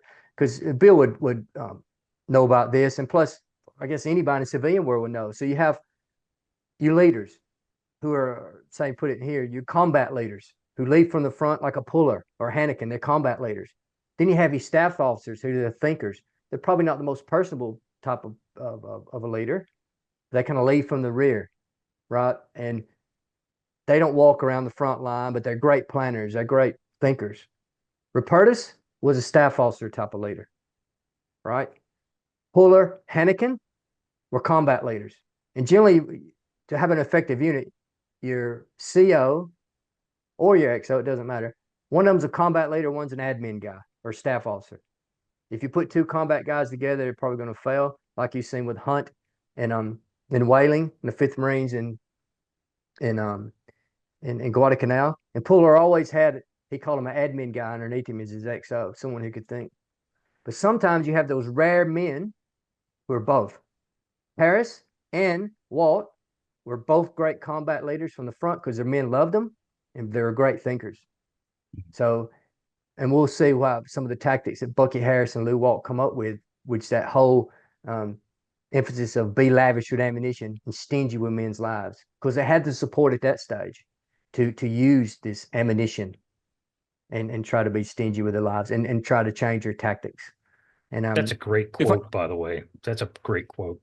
That's what he used to say. He used to say, and remember Bucky Harris too.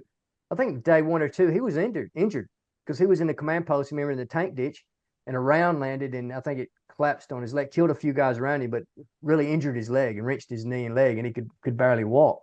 I mean, obviously, like Rupertus, he could barely walk because he had a broke leg, or a broke ankle. But Harris had to get around. That's why he called Walt back from leading 3-5 and says, you need to come in and help me, not take charge, because Harris could have left, but he stayed in the field, injured the whole time.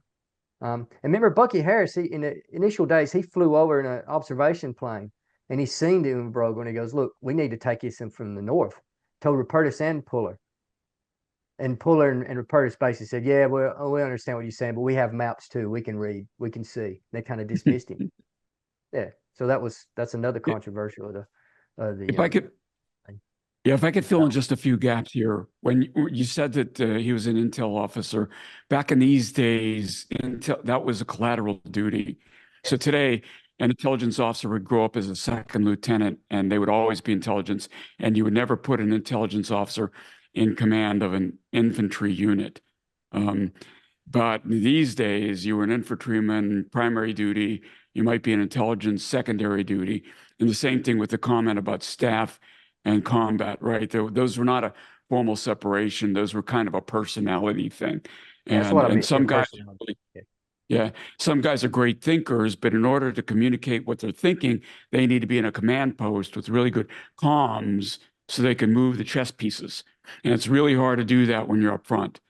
And other guys they need their eyes on the line in order to kind of visualize how the battle's progressing. They need to be up front, and they'll rely on somebody in the CP to actually relay the communications. So this is personality based, not formal designations we're talking about here. The combat officers, what I mean too, they live from the front, and also they're very personable, very impressionable. They're very charismatic. They're the guys that, he's a great leader. We love him. We love him. But then staff's officer, say Rupertus, he wasn't that well loved in the division, but he was a great staff officer, and that's why Vandergriff, liked him. He was known as a thinker and a planner from days on. But sometimes you put them, they're not going to walk around and instill confidence. Right. Then some of these combat, very impressionable guys like a Puller or Edson, or they'll walk around and look, this guy leads from the front. Sometimes probably not the best planner, but yeah. And it's very rarely you get someone who's both of those. And I think any viewers or listeners could equate it to their workplace today, or look at leaders and go, yeah, that person's good with people, but he's not good with planning, or he or she. But then this person is an exceptional leader, is good at both. So, hey, talking about 5th Marines, Dave, you know, and we've been talking about them all episode long, mostly is K Company 3rd Battalion 5th. And their CO was a guy that we talked about a little bit last week, a guy named Andy Haldane. He was an absolutely beloved figure amongst his men. You talk about a leader. This guy was a leader. He had long ago earned their respect. Those who had served with him on the canal and Cape Gloucester knew what kind of a leader he was before they ever hit Peleliu. The boots, like Gene Sledge, realized what kind of a man he was shortly thereafter. Never faltering or lacking courage, Haldane was ever present at the front lines. Haldane's aide was a guy I knew named Sergeant Richard Higgins. Higgins himself was a Canal and Gloucester vet and said of Haldane, quote, he was more than just a CO. He was a real friend. Anytime he told men they had to go up front, he was right there with them, unquote. And Bill, Gene Sledge, and I know we've all read Sledge's book, he thought that Haldane hung the moon. And he has a pretty good quote about Haldane here. He doesn't, and this is what I was talking about. It was really well covered in the miniseries Pacific, and Haldane's nickname was Akak. And so he says, Gene Sledge says of him, quote, we were thankful that Akak was our skipper. We felt more secure in it, felt sorry for other companies who were not so fortunate, unquote. But even Haldane was showing the effects of extreme tension and exhaustion. That'll grind on you. You feel such a great responsibility for your unit that, you know, when every time you lose somebody, it takes a little bit out of you. So it was wearing on him at this point. And again, Sledge says you can see it on his face, how tired he was, I mean. But even then, he was calm, serene, never flustered, never yelled at anybody. But man, was he tired, unquote. And so the point here is that you try to keep this fact that it's wearing on you from your troops, because you don't want to make it worse on them than it already is. And when they start thinking the CO's panicking or the CO's at his wit's end, now they're starting to think we're not going to be well led. So not only do we have the enemy to worry about, we got our own leaders to worry about. Somebody's going to kill us, either them or our own leaders. So that's why this becomes an issue, and good leaders try to hide it when it's wearing on them like this. So early on the morning of October 12th, 3-5, or whatever was left of it, moved into freshly captured territory in relief of 2-5. The ground they were occupying had been captured hours before and was still littered with warm corpses and under fire from the neighboring ridges. As K-35 moved into position, they were warned by those of 2-5 that Japanese sharpshooters are everywhere out there. Even one glance can get you killed instantly. So advancing at a low crawl to the highest point on a ridge to spot for enemy positions, Andy Haldane made his way up with some of his senior NCOs, including Richard Higgins, Jim McCarney, and Johnny Marmette. Haldane was spotting for places to put his machine guns, and they crawled a few feet ahead of the rest to peer over a rock. Peering no more than 4 to 5 inches over the top rock, he said, we need to get them as close as, and then a bullet smacked into the beloved skipper square in the face. Haldane's head jerked backwards, then flopped against the coral. Higgins, only a few feet away from the dead skipper, was covered with Haldane's brains and blood. Shocked at what he had just seen, Higgins tried to yell for a corpsman, but no sound came out. He just stared at his dead captain, Seth. Yeah. The news of Haldane's death hit the men like a sledgehammer. And I'm not referring to Gene Sledge's nickname. I'm being dead serious. It hit them like a sledgehammer, because it didn't take long for word to trickle down from the top of the ridges to guys like Sledge, who were at the bottom of the hill, that that their leader had been killed. Johnny Marmette, who was the faithful platoon sergeant, simply rubbed his tear-stained eyes and said, "Let's go. We still have a job to do," and moved up on the ridge. Dave, Bill, you both know this, that, when somebody goes down, you still got a job to do. It doesn't matter who it is, even though you're going to feel it, the personal loss, or in this case, personal and professional loss. You're still going to feel it. And you still got a job to do. And ultimately, at the end of the day, that is their role. Their role is to continue with that job. There's only one guy that simply could not carry on anymore, and that was Dick Higgins. Higgins was tied to Haldane's hip. He was his aide. He was his, not his runner so much, but he was with him all the time and had been with him all the time. And when Higgins got down from the ridge, he walked down with Haldane's body, and he saw Haldane's gear that was piled up at the bottom of the ridge, because as they were getting ready to move into these positions, Haldane and Higgins and Marmette and Bergen was there, but he wasn't up with the rest of them. McHenry, all those guys, they dropped all their gear so they could move up faster. And Haldane just left all of his stuff in a heap. And when Higgins goes down there and he sees all of Haldane's gear in just this pile, he just loses it, absolutely loses it. He'd had enough. He'd been, he'd seen all that he could possibly see. He was put in sick bay for 4 days, and he never got over the death of Haldane. He said, quote, "It was the kind of thing that never gets out of your mind completely, and it still hurts to think about it. I've wondered 1,000 times why I lived and he didn't. But I guess it's true that only the good die young. And Andy Haldane was a good man, as good of one as you will ever find," unquote. And we make a big deal out of this, and we've been continuing to do this because it's the theme. When we've done these episodes, especially Tarot with Bill, the theme in my mind going through the whole thing was loss, the loss of men. When we did Forager, specifically the 3 on Saipan, the theme in my mind was tragedy over, with the civilian deaths and all this. The theme with this one is just absolute abject.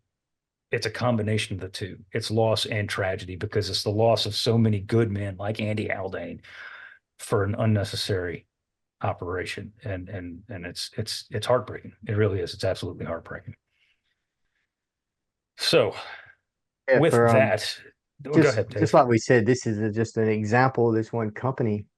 Yeah. I remember a story, a guy, for the viewers and listeners, they could look him up. Is Captain James. They call him Jamo Shanley. You remember reading about him? He's in Lima or L Company 37. Yep. And he's a very, very similar. He earned a Navy Cross on Gloucester. Very similar story. And I imagine it was told repeatedly or unfortunately repeated throughout. But the thing about Peleliu is just the whole 1st Marine Division was destroyed. Yeah. Great Division was destroyed. It wasn't itself when it went into Okinawa. No. There wasn't at the same quality of what you see here. This was the best they were ever, really. Absolutely. They were top of the game, and it was destroyed. And that's what really kind of breaks my heart too. And I've been following these guys, read about them so much and studied them so much in Guadalcanal, then Gloucester, then see, a third of the third of the division was canal vets, and 2/3 were Canal and Gloucester. So they basically destroyed them. And this was their last. After this, they were going home. All those canal vets were going home. This is their 3rd campaign. They're out of there. This is it. It's just destroyed the whole division. Yeah. It destroyed, and then the survivors, it destroyed them mentally. They were never the same either, including the commanders. I mean, look at poor Rupertus. I mean, he ended up what? He died of a heart attack 4 or 5 months later. Yeah. Yeah. It's just. That's a very good analysis, because you're 100% right. The first Marine Division were at the top of their game here, and they're never the same after this. Never the same. But now they wasn't the same division, especially with the draft days. So once and Haldane's death does not get the 5th pulled off the lines, but it's near that time. Haldane gets killed, if I remember correctly, only 2 days, which makes it even worse. 2 days before they are pulled off the lines. And with the pulling of the 5th off the lines, the Army takes over full bore. They had been ashore since, Geiger said, y'all come on over and join the party. The 321st had been there, but now the vast majority of the 81st Infantry Division is ashore on Peleliu. And Bill, this is one of the frustrating things that we've talked about this before, where MacArthur, says that Biak is over and they're still in the invasion phase. This is a very similar occurrence, but it's Roy Geiger who does this now. Tell us about the assault phase here. Yeah, he announced that the assault phase of Peleliu is over. Obviously, it must be over because the army showed up. While it certainly was not, the news was somewhat bright as the 5th Marines' salvation was near. So for them, it was bright. Geiger again had to go to Rupertus and not so subtly suggest, that the 5th Marines were done. Rupertus again refused to acknowledge reality. Geiger was faced with the relief of Rupertus, which he did not want to do, or give an order for the relief of the 5th Marines, which he hesitated to do as well. And while Rupertus and Geiger demurred over the ultimate decision, the decision was made for them from above. Vice Admiral Theodore Wilkinson, who is the overall commander of Stalemate, was reassigned by Nimitz. Wilkinson was succeeded by Rear Admiral George Fort, who wasted no time in making the decision that Rupertus could not continue. Within hours of Fort becoming the new overall commander, he told Rupertus that by October 15th, the following day, the 81st would begin relieving the 5th Marines on the line. Within 3 days, all Marine personnel were evacuated from the front lines. Now, so Marines always complain about Navy guys in overall command making decisions that Marines should make. But by God, this time, a Navy guy made the right call when the Marines should have made that call earlier. When the 5th Marines left the line, it was estimated that fewer than 1,000 Japanese were still within the Umabrogel. That didn't seem to matter, however, as it took the Army an additional 6 weeks to finally eradicate the enemy from the island. The Army had been ashore since September, when the 321st Regimental Combat Team had come ashore to relieve the 1st Marines. 321 was deployed to the east along Walt and Boyd Ridges, while 1st Battalion 321 held Hill 140. After taking over for the Marines, the soldiers of the 81st attacked just as the Marines had done before them and achieved similar results. The fortress that was the Umabrogel was just as unforgiving to the soldiers as it had been to the Marines, Seth. Yeah. And that's important to point out, because I've read in some other histories, it's like as soon as the Army took over, that it was like smooth sailing. No, Nope. Because they employed as you said, Bill, they employed the exact same tactics that the Marines had been employing to no real result. But the key is that the Army commanding general adapts to where Rupertus did not. And that's the key. So sick and tired, and Dave, this is where we're talking about the artillery in particular, the direct fire. Sick and tired of caves coming back to life after they had been neutralized, because they're all interconnecting. Remember this. Soldiers primarily occupied their time by sealing the caves with explosives from 19 through 21 October. Once the ground around them and the caves had been cleared of soldiers, take this again. Once the ground around them and the caves had been cleared of Japanese soldiers, the United States Army soldiers, began a slow, methodical advance and got crafty in their ways of getting rid of the Japanese. This I found to be rather interesting. In one unique experiment, the soldiers requested that Marine Corsairs drop unfused napalm in areas that were close to the lines. Fear of the jellied gasoline spreading amongst friendly troops prompted this, which makes sense. After the aircraft dropped the bombs, the soldiers pulled back from the area and threw Willie Pete grenades at the bombs to set them off. The resulting explosions and heat drove dozens of Japanese snipers from their hiding places, where they were summarily killed. So the Army starts adopting these unconventional ways of dealing with the Japanese here, Dave. And they had already become accustomed to Peleliu's bitter fighting. Major General Paul Mueller is the 81st Infantry Division's commanding officer. He decides to adopt the siege tactics that Rupertus frankly should have before. Tell us about some of this artillery that goes on through here. think I mentioned it a bit earlier, but some of the artillery pieces the Army had was the 75 millimeters and 105 millimeter howitzers. So they're taking a page out of Japanese book. So they disassembled these things, and then they carried them up the ridges and reassembled them for that to supply that direct fire straight to the cave mouths and the entranceways. So you see them, they put pulleys on them, they got ropes, they put them up. Sometimes they even throw some of the parts on the back of the soldiers. I mean, obviously, probably not the main bit, yeah, the but tubes. Yeah, tubes. Yeah, here's the carriage, throw it on your back. Okay, Yeah. big fella. And it started working. And once again, they brought a few 155s up too in direct fire. Here they're bringing them up. So sometimes the 155 direct fire couldn't hit some of these caves and crannies. So by bringing mainly the 75s, not the 105s, they brought the 75s up to the higher areas. And they're allowed to fire down in those holes that the air support and the naval gunfire could never reach. But that direct fire support straight on the Japanese. And even enough to suppress the Japanese, because they're buried in there deep, that the rest of the soldiers could move in with their flamethrowers and demo charges and either blast them shut or burn them out. So right now we're learning great techniques you'll see in Iwo Jima, especially in Okinawa, especially this corkscrew and blowtorch, and how to get these Japanese out by blasting every cage entrance, just blast them shut. The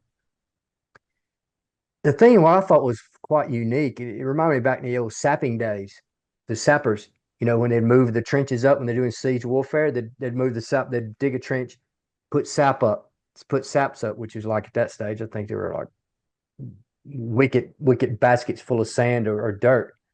And then they would dig a trench and move more sap up. And that's how they'd move up, and they'd have the saps up front covering them. So that's what the Army did here. They brought tens of thousands of sandbags ashore. They filled them up. They would advance in some spots. They'd push the sandbags in front of them, and they'd crawl behind them. They're probably taking a page. Somebody probably read about siege warfare in the medieval days, or in the medieval days in the 1800s. The siege of Sebastopol during the Crimea War. Let's do this. Let's just move them up. And even in Great War, they used the sap in the trenches. And this is what they were doing. So they'd basically move them up, and as they moved along, which was pretty good. Once again, tanks was worth the wait to go. And this is the point where I mentioned it to remind me that Rupertus, one of the decisions he made, he sent the whole first tank battalion back to Pavuvu. He said, send them all back. And the assistant division commander says, I never knew why he did that, because he didn't really speak a lot with it to the assistant division commander Smith. And Smith didn't really like to talk out of school, but some of the things he did say, is one of the things that perplexed him, why Rupertus sent back the whole battalion. He says, these tanks were good as gold. And they were replaced by, I'm generally good with unit numbers, but I forget. But anyways, a U.S. Army tank battalion with the 81st. But these guys are inexperienced. He says, you replace this whole battalion with an Army tank battalion, inexperienced. Why can't we just supplement them and have more tanks there? And that was another questionable call. But once again, they used these tanks, and they started using combined arms, and they started thinking outside the box. Not to say that the 1st Marines and the 7th Marines initially didn't know how to think outside the box, but they didn't know what they were confronted with. So now the 5th Marines and the Armies are looking at this and say, look, we can't crack this nut by direct frontal assaults.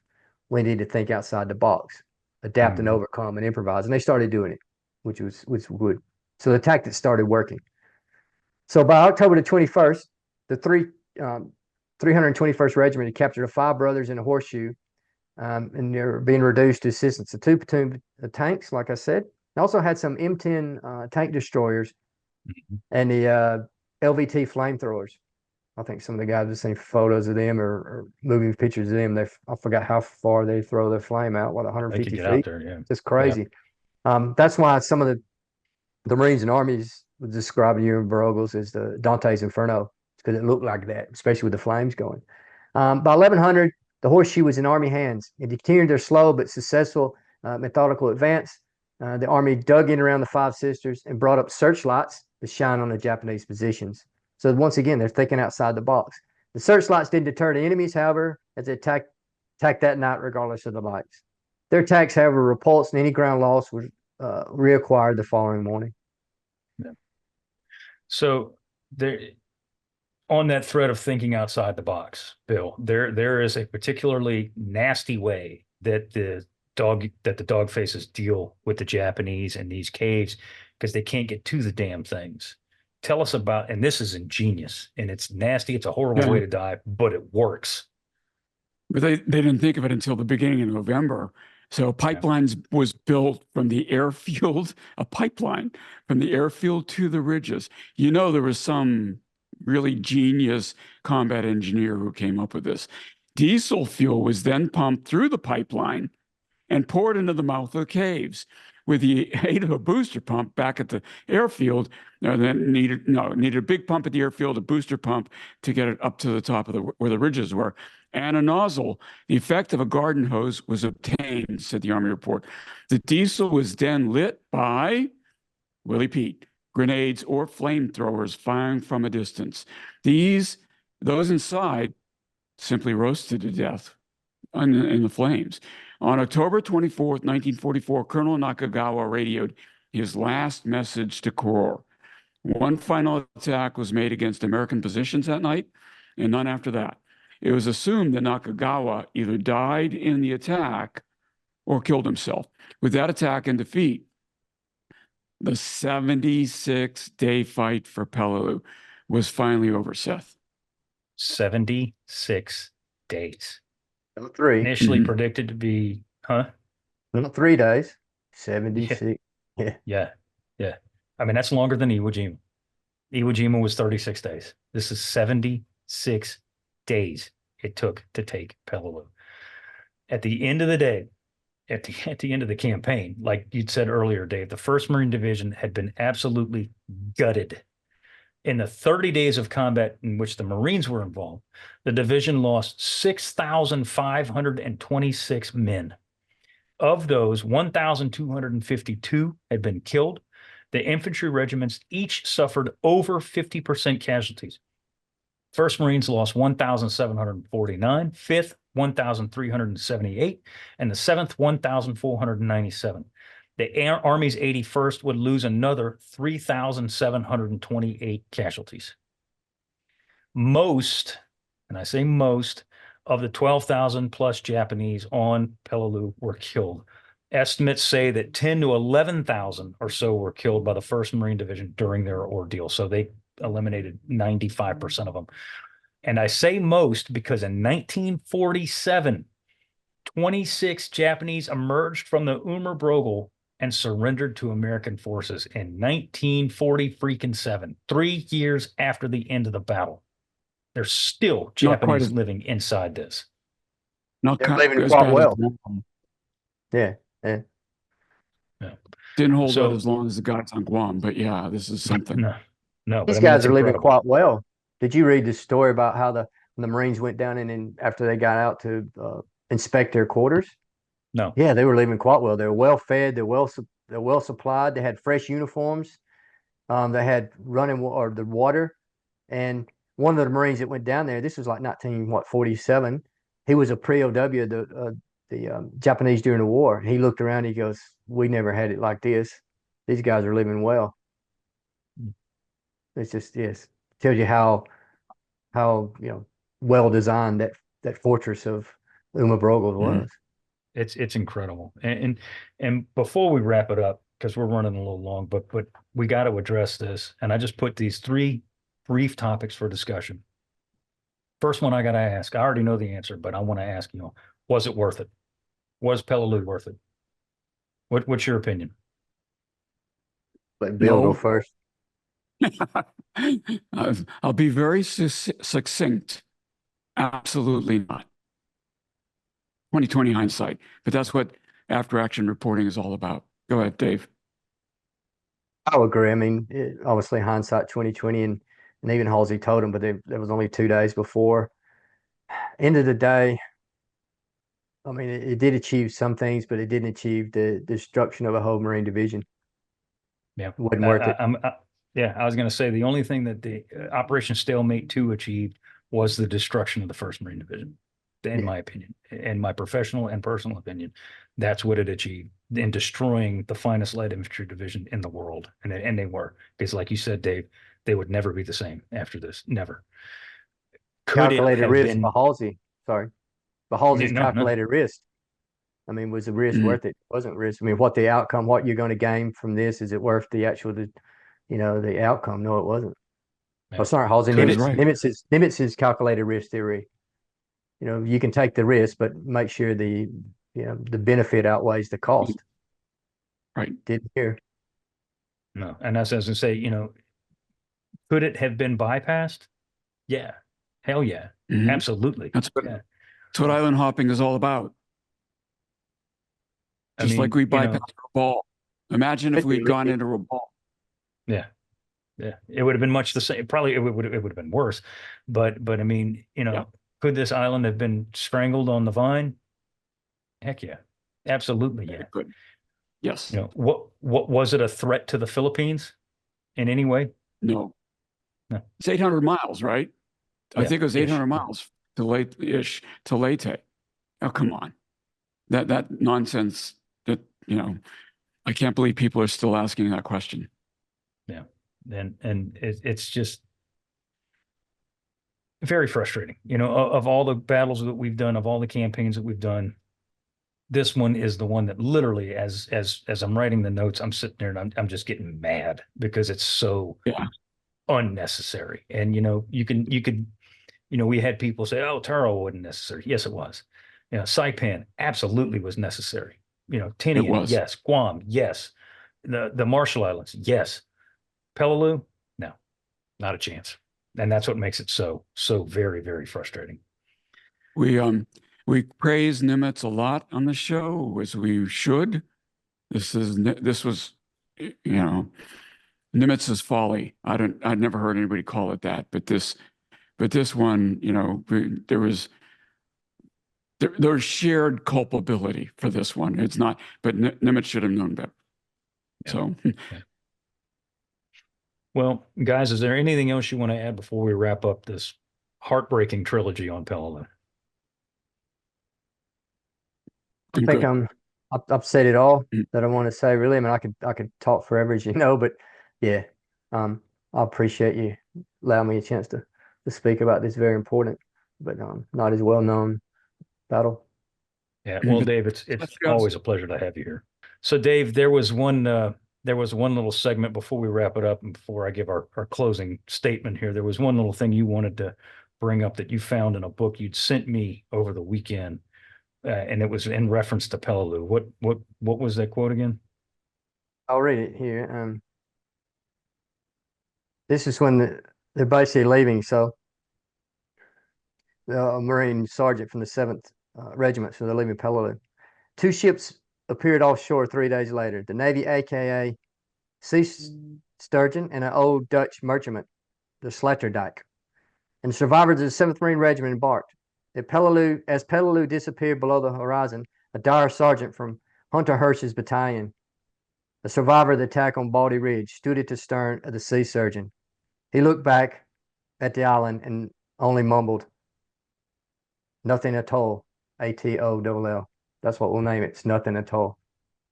So that's quite poignant. That's pretty much exactly what the 1st Marine Division got out of Peleliu, was nothing at all. And to close this out, I'm going to relay a little quote by my old friend Sterling Mace of K35. He told me that whenever he thinks of Peleliu, he thinks of his buddy Cy Levy, Seymour Levy, as we talked about. And when he thinks of Levy, he thinks of Levy's favorite piece of verse, and this is a fitting requiem. It's from Kipling's Gunga Din, and it goes like this. "So I'll meet him later on in the place where he is gone, where it's always double drill and no canteen. He'll be squatting on the coals, giving drink to poor damn souls, and I'll get a swig in hell from Gunga Din." And with that, we want to thank you for listening in on our conversation. Please subscribe to the Unauthorized History of the Pacific War podcast, wherever you receive your podcast. Give us a rating and review. We do appreciate it. Like and subscribe to our YouTube channel too. We also would appreciate that as well. If you have a question or comment, please send us an email at unauthorizedpacificpodcast@gmail.com. Once again, my name is Seth Barrett, and I want to thank you very much for listening and or watching. Dave, thank you very much for being with us for these last couple of episodes. It's always good to see you. It's been too long, and hopefully we can get you involved again as we go forward. Loved it. Thanks again. Yep. And everybody, like and subscribe to Dave's YouTube channel called Guadalcanal walking a battlefield. It is a wealth of knowledge. Do it. You will not be disappointed, I assure you. Bill, bring us home. And I'm Bill Tody. See you again next week.